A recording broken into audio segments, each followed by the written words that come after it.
Labas. Aš mikčioju.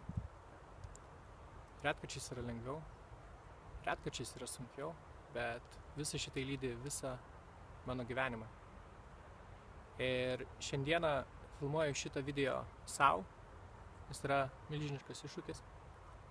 Šiandieną filmuoju šitą video lygiai šitaip išgyvenantiems šitą iššūkį savyje, nes jūs nesat vieniši. Ir filmuoju šitų žmonių aplinkai, jog žinotumėt, jog viduje vyksta labai daug visko ir ne viskas išeina išreikšti.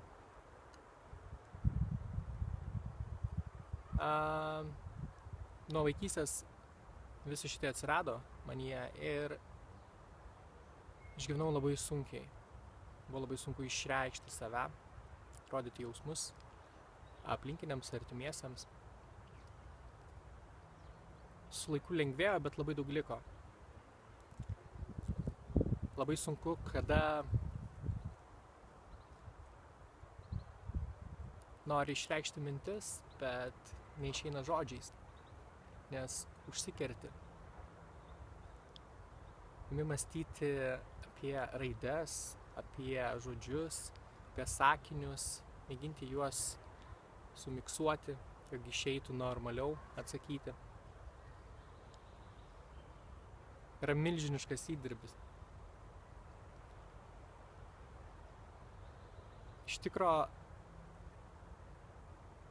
įvyko labai daug įvairių iššūkių mano gyvenime ir labai sunkių,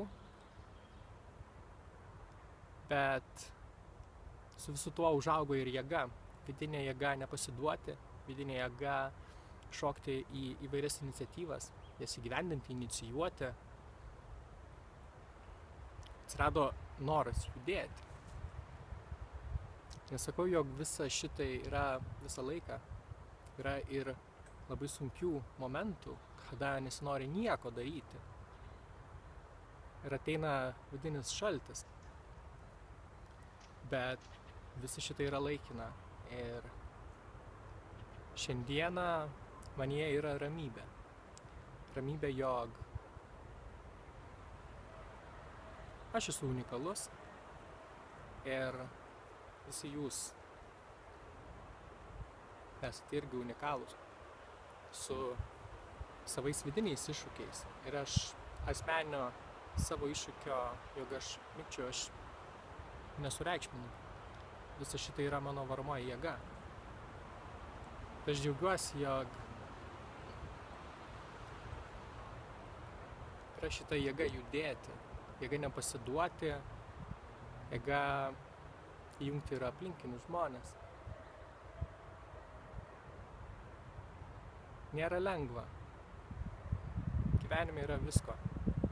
Ir liūdnų akimirkų, ir linksmų akimirkų.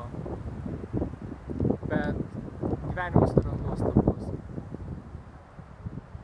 Ir jeigu jūs šiandieną irgi išgyvenate vidinę sujaukti, neramumus, liūdesį,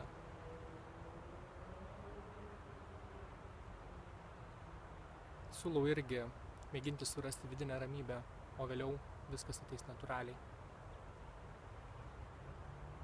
Gyventi verta.